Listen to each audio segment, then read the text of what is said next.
नमस्कार, द्वारकाज किचनमध्ये आपलं स्वागत आहे।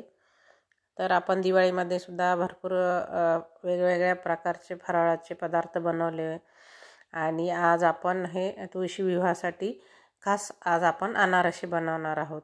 कारण हे अनारसेचं पीठ आपण दिवाळीत पण काही वापरलेलं आहे आणि काही तुळशी विवाहासाठी सुद्धा ठेवलेलं आहे। कारण हे पीठ महिनाभर आपण सगळी तयारी जर करून ठेवली तर महिनाभर छान टिकते हे पीठ। जेव्हा पाहिजे तेव्हा आपण गरम गरम अनारसे तळू शकतो। तर आज आपण वेगळ्या पद्धतीने अनारसे बनवणार आहोत। तर मी हे ओल्या नारळाचा चव घालून हे अनारसे बनवलेले आहे। तर चवीला सुद्धा छान लागतात, खमंग आणि खुसखुशीत। चला तर आपण तयारी करूया। प्लीज लाईक करा, शेअर करा आणि सबस्क्राईब करा आणि व्हिडिओ शेवटपर्यंत बघा। तर 1 ग्लास मी तांदूळ घेतलेले आहे, छान स्वच्छ धुवून घेतले। तुम्ही कुठलेही तांदूळ घेऊ शकता, राशनचे घेऊ शकता किंवा तुम्ही घरामध्ये जे भातासाठी वापरता ते घेतले तरी सुद्धा चालते। तर मी हे आधी तांदूळ छान स्वच्छ 2-3 पाण्याने धुवून घेतले। त्यानंतर भरपूर पाणी घालून हे 3 दिवस मी तांदूळ पाण्यामध्ये भिजत घातले। तुम्ही सुद्धा हे पाणी हवं असल्यास बदलू शकता, नाही बदललं तरी सुद्धा काही हरकत नाही। कारण थोडासा आंबूसपणा यायला पाहिजे अनारशाला, जाळी छान येते आणि चवीला थोडंसं छान लागतात। तर 1 तासभर मी चाळणीमध्ये पूर्ण तांदूळ ओतून ठेवले। पूर्ण पाणी निघाल्यानंतर 1 तासभर मी थोडंसं फॅनच्या हवेला हे सुकत ठेवले। आपल्याला खूप कडकडीत नाही सुकून घ्यायचे, थोडासा ओलसरपणा राहिला पाहिजे। त्यानंतर आपण थोडंसं ओलसरपणा आहे, आता आपण हे थोडं थोडं मिक्सरच्या भांड्यात घालून हे मिक्सरमधून बारीक करून घेऊया आणि मैद्याच्या चाळणीने आपण याला चाळून घेणार आहोत। बघू शकता तुम्ही, मस्त आपलं बारीक पीठ तयार झालेलं आहे आणि मैद्याच्या चाळणीने चाळून घ्यायचं। तुम्हाला पीठ पण दाखवते, एकदम छान आपलं हलकंसं बारीक आणि थोडं किंचित रवा असं आपलं हे पीठ आहे। तर आता हे जे वरचं चाळलेलं आहे तर ते आपण पुन्हा मिक्सरच्या भांड्यामध्ये टाकून घ्यायचं आणि जे राहिलेले तांदूळ आहे ते पण त्याच्यासोबतच आपण हे छान बारीक करून घ्यायचं आहे, म्हणजे दोन्ही पण आपले छान बारीक होतात। असंच करत आपल्याला हे पूर्ण पीठ चाळून घ्यायचं आहे। पुन्हा मिक्सरमधून वरचं जे राहिलेलं ते मिक्सरमधून काढून पुन्हा आपल्याला हे चाळणीने चाळून घ्यायचं आहे। तर आपण तांदळाचं पीठ सगळं चाळून घेतलेलं आहे आणि मी आधीच पिठी साखर मिक्सरमधून काढून चाळून ठेवलेले आहे। तर आता आपण हे थोडंसं पीठ मोजून घेऊया, म्हणजे आपल्याला पिठी साखर घालताना योग्य प्रमाणात साखर वापरायची आहे। तर हे माझं 2 कप आणि थोडंसं 1-2 चमचेवर तांदळाचं पीठ भरलेलं आहे। तर त्यासाठी मी 1 कपभर आणि 2 ते 3 चमचे पिठी साखर घालणार आहे। तुम्हाला जर जास्त गोड हवा असेल तर तुम्ही 1.5 कप पिठी साखर घातली तरी सुद्धा चालते। तर मी हे 1.25 कपच्या जवळपास पिठी साखर घातलेली आहे आणि आता आपण हे छान मिक्स करून घ्यायचं, साखर आणि तांदळाचं पीठ। कारण तांदळाचं पीठ थोडंसं ओलसर आहे, त्यामुळे दोन्ही पिठं आपल्याला छान दोन्ही हाताने चोळून चोळून आणि छान मळून घ्यायचे, म्हणजे व्यवस्थित त्याचे गोळे बांधले जातात। आणि असे जर गोळे आपण बनवून ठेवले तर हे छान महिनाभर टिकतात। एखाद्या डब्यामध्ये ठेवा किंवा एखाद्या पातेल्यामध्ये ठेवा कपडा बांधून, म्हणजे थोडीशी हवा पण लागल्या गेली पाहिजे।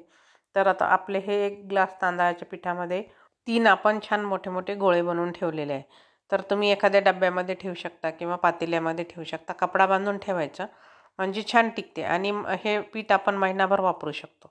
जेव्हा पाहिजे तेव्हा तुम्ही गरम गरम अनारसे करू शकता किंवा काही दिवाळीमध्ये करू शकता किंवा काही तुम्ही तुळशी विवाह असते तेव्हा सुद्धा करू शकता।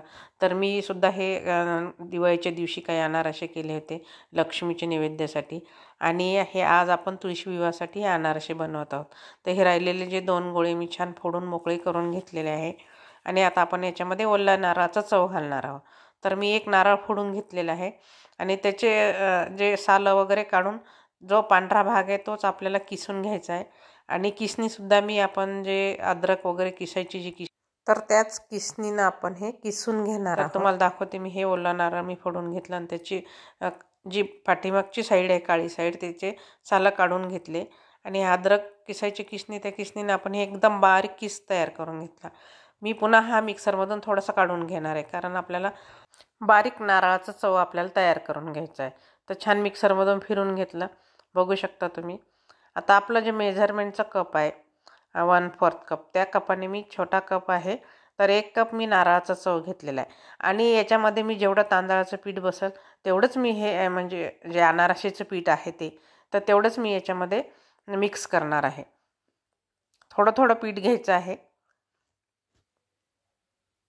कारण हे ओलसरपणा असते नारळाचं जो चव असते त्याला, त्याच्यामुळे हे पीठ पातळ पण होऊ शकतं. त्यामुळं थोडंसं काळजीपूर्वकच आपल्याला हे करायचं आहे. व्यवस्थित थोडं थोडं पीठ घालूनच पीठ मळून घ्यायचं आहे.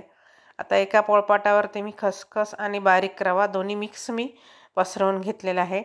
आणि आपले छोटे छोटे जसं आपण पुरीच्यासाठी कसं उंडे बनवतो गोल, तसे आपण हे गोल गोल गोळे करून घेतले.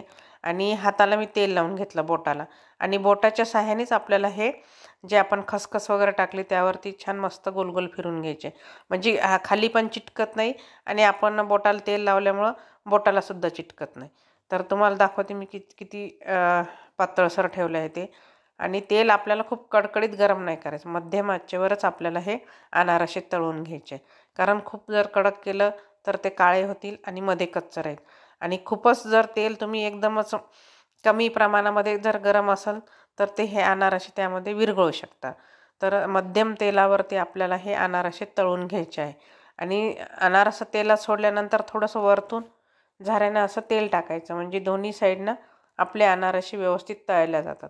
बघू शकता कलर किती सुंदर आलेला आहे आणि चवीला तर अप्रतिम आहे.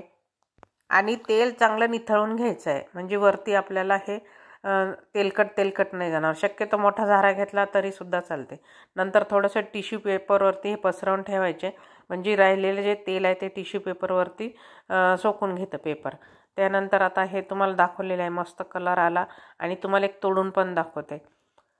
तुम्हाला जर थोडेसे नरम अनारसे पाहिजे असेल तर थोडेसे जाडसर केले तरीसुद्धा चालते. एकदम खमंग आणि खुसखुशीत आपले हे ओल्या नारळाचे अनारसे तयार आहे.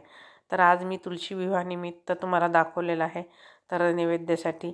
आणि हे टिकायला महिनाभर टिकते, त्यामुळं आपण याचे अनारसे कधी पण बनवू शकतो. धन्यवाद.